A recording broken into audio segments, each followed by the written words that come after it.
의원님께 모두 발언으로 시작해 주시기 바랍니다. 밤새 국회가 소란했습니다. 국민들께서 눈살을 긋고 계실 텐데요. 개혁으로 가는 진통입니다. 개혁통입니다. 개혁통. 진통 없는 개혁은 없습니다.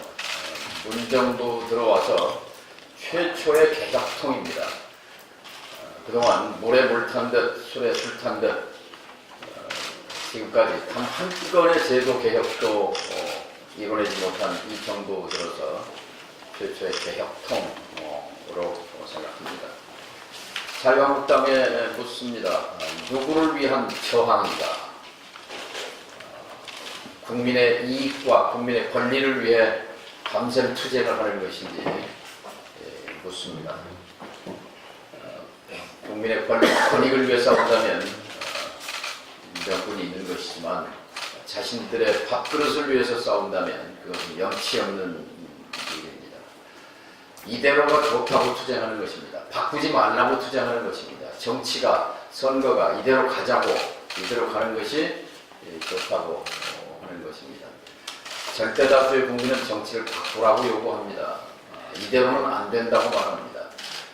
선거제 개혁의 동력은 국민의 고달픈 삶입니다.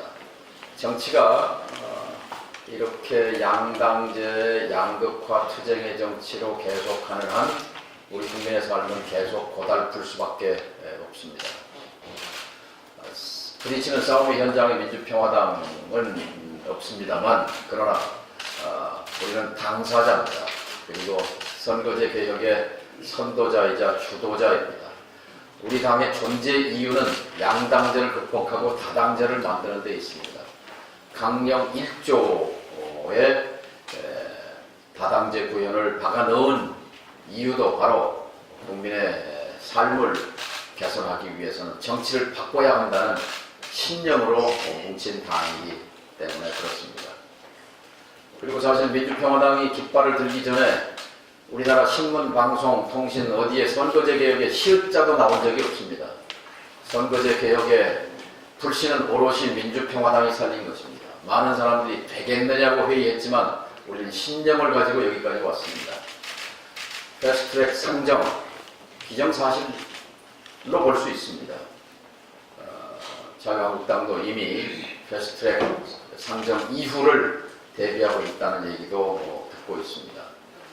제가 선거제 개혁 반드시 된다는 얘기와 함께 또 하나 자유한국당 반드시 들어온다 하고 저는 생각합니다. 패스트트랙을 못 올리면 선거제 개혁은 여기서 막을 내립니다. 더 이상 아무런 동력도 시간도 없습니다. 패스트트랙을 올리는 것은 이제 협상에 막이 오른다는 것을 얘기합니다. 자, 이제 협상의 본격적인 막을 앞두고 하나는 패스트트랙 이후의 과제와 전망을 민주평화연구원과 함께 다음 주에 토론회를 준비하고자 합니다. 정치개혁 공동행동과 함께 패스트트랙 상정 이후에 보완해야 할 문제, 처리해야 할 문제 등등에 대해서 지혜를 모아볼 것입니다. 또 하나, 그동안 사실 우리 당의 원내교섭단체 문제가 의원들의 그 부정적인 의견이 몇 분 있었고 해서 일단 중단된 상태입니다만 패스트트랙 상정 이후에 다시 한번 진지하게 의원 워크숍을 통해서 고민해 볼 필요가 있습니다. 물론 그 교섭단체 구성 문제는 방향이 여러 가지가 있을 수 있습니다만 그것을 전부 포함해서 이 선거제 개혁을 시작한 정당으로서 선거제 개혁 마무리까지 우리 당의 역할을 다하려면, 우리 당의 책임을 다하려면 국외자로 머물러 있어서는 안 된다고 생각합니다. 다시 한번 이 선거제 개혁과 관련해서 거당적으로, 전당적으로 에너지를 모아내고 홍보와 선전, 그리고 우리 당의 역할에 대한 해석과 행동을 다시 한번 신발끈을 고쳐내야 할 때라고 생각합니다. 네, 이어서 정병환 원내대변인의 모두 발언 네, 국회 시계가 거꾸로 돌아갔습니다. 오래전 폭력과 불법 정거로 얼룩졌던 국회로 되돌아간 것입니다. 어제 자유한국당의 초법적이고 탈법적인 폭력 행위로 패스트트랙 지정을 위한 사개특위와 정개특위가 열리지 못했습니다. 동료 의원을 감금하고 국회 보관 접수 실무 공무원에게 강압 행위를 하고 국회를 불법 점거하고 기물을 파손했습니다. 한국당 여당 시절 입버릇처럼 말했던 법치주의를 주장하는 반민주적 행태를 스스로 자행하고 있는 것입니다. 국회 선진화법은 예전 동물국회라는 말이 나왔던 국회 내의 몸싸움과 폭력, 막무가내식 의사진행 방해를 추방하려는 취지로 만들어졌습니다.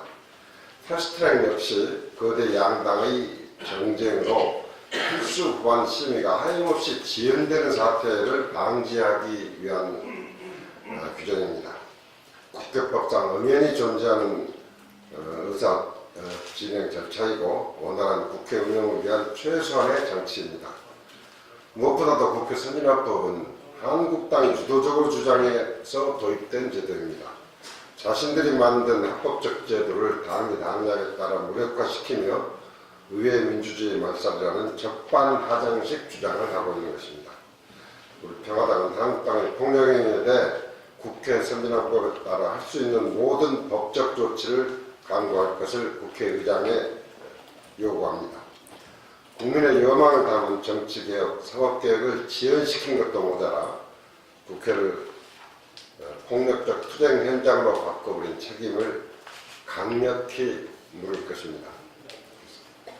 네, 다음은 정대철 상임 고문님의 모두 발언 듣겠습니다. 자, 그 저녁에 국민학교 5학년짜리 손주가 저한테 물었습니다. 할아버지, 이게 왜 이렇게 어지러워요? 그래서 설명해 보세요. 그래서 이렇게 대답을 했습니다. 선거법을 고쳐서 국민의 뜻이 잘 반영되도록 노력하는 집단과 그에 반대하는 집단과의 싸움이다. 또 하나는 권력 있는 사람, 힘 있는 사람이 잘못을 저질렀을 때는 검찰이 한패가 될 수 있잖니. 그러니까 한패 아닌 객관적인 제3의 지대, 제3의 기관인 공수처라는 것을 만들어서 거기서부터 제대로 민주주의가 그리고 제대로 처벌을 할 수 있게끔 만들어 놓기 위해서 노력하는 사람과 그렇지 않은 사람들 간의 대결이다. 그런데 할아버지 민주주의가 괜찮게됐다고 했잖아. 그래서 저였습니다. 민주주의라는 것은 완성은 없다. 이 민주주의의 발원지라고 하는 영국이 마그나 카타라고 1215년에서 800년을 두고도 아직도 싸움하고 있다. 아직도 노력하고 있다. 미국이 1776년 독립 이후에 250년이 됐는데도 아직도 미국도 노력하고 있다. 한국은 이제 70년이 조금 넘었는데 더 노력해야 되고 민주주의라는 것은 피와 땀과 눈물을 놓고 자라는 식물과 같은 것이다. 이렇게 설명했습니다. 이상입니다. 다음은 유성엽 최고위원님의 발언 계속 하거든요.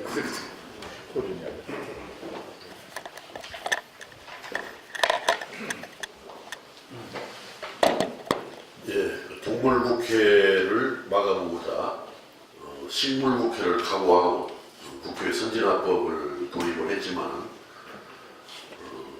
다시 동물국회가 재현이 되었습니다. 한마디로 아수라장입니다. 겉으로는 달라진 척 아무리 당명도 바꿨다지만 역시 한국당은 한국당이었습니다. 남부당 의원을 억지 감금한 것도 모자라서 국회 사무처를 불법으로 점거하고 밤샘 폭력 시위를 했습니다. 33년 만에 발동한 정권조차 무색하게 만든 막무가내식 폭력 앞에 대한민국 국회의 위상은 무너지고 짓밟혔습니다. 국회 선진화법 누가 공약했던 것입니까? 2012년 새누리당 총선 공약이었습니다. 앞으로는 헌법 수호를 외치지만 실제로는 자기들이 만든 법조차 지키지 않았습니다. 그래놓고는 자기들 불법 행위에 동조 안 한다고 무조건 민주당 2중대니 3중대니 하고 싸잡아서 모욕을 합니다. 정당이 아니고 조폭이 하는 짓과 무엇이 다릅니까?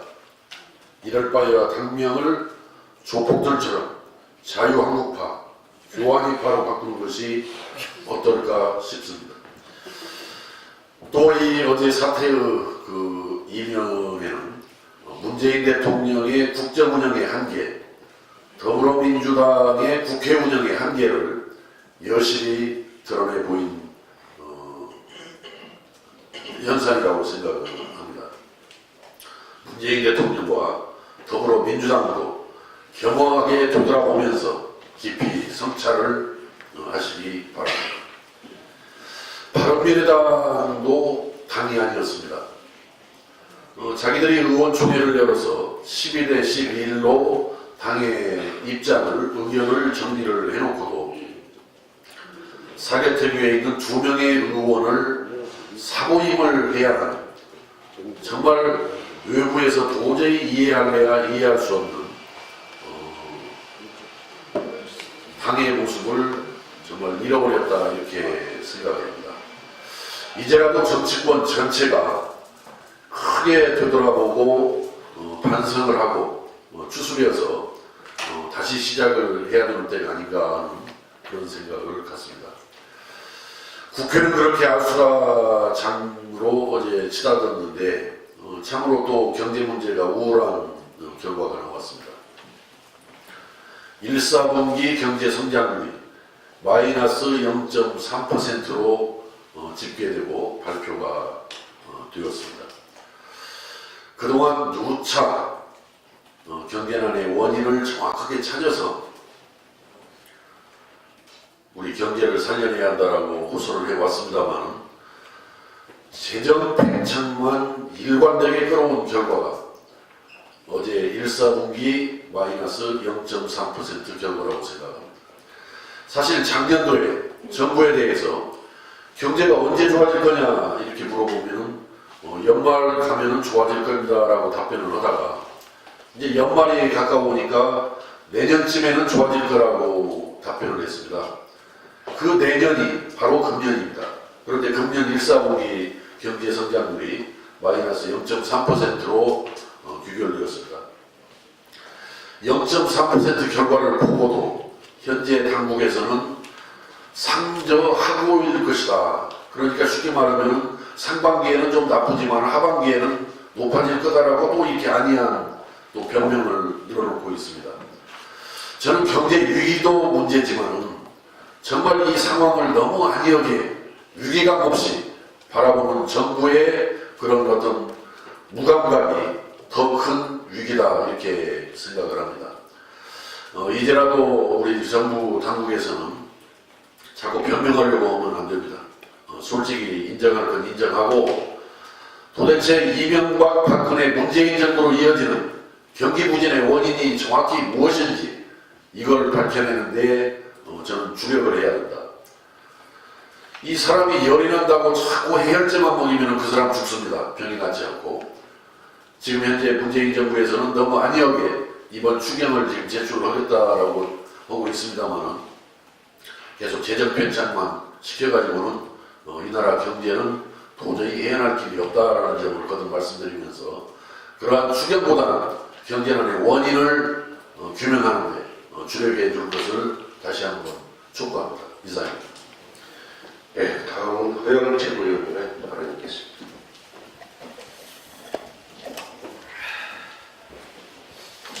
예. 오늘 신문 헤드라인 강행 6탄 저지, 패스트트랙 정면 충돌, 타임없는 6탄전, 7년 만에 동물국회 등으로 그 현장에 우리 당이 없었습니다. 우리 당이 1년 6개월 전부터 민심 그대로 선거제도를 만들자고 시작해서 국회 공간 앞에 텐트를 치고 국민의 삶을 바꾸고 먹고 사는 문제 바꾸는 것이 선거제도라고 외치면서 그 추의 겨울을 지났지만 어제 그 현장에는 우리 당이 없었습니다. 그 원인은 우리 당이 원내 교섭단체가 아니기 때문입니다. 지금이라도 정의당과 원내 교섭단체 구성을 위한 협의를 해야 합니다. 그것이 우리가 시작한 선거제도 개혁에 마무리하는 지름길입니다. 우리 당에서 23일에 발표한 전당원 여론조사를 보면 제3지대 신당 창당은 13.4%에 불과한 반면 정의당과 원내 교섭단체 구성은 3분의 2 이상의 당원이 찬성하고 있습니다. 이것은 정의당과 먼저 교섭단체를 구성하여 국회 개혁을 주도하고 바른미래당과 다른 당과의 연대 및 연합은 추후 상황에 따라서 주도하라는 것입니다. 지금 문재인 정부는 출범 후 지난 2년간 제도 개혁이 된 게 하나도 없습니다.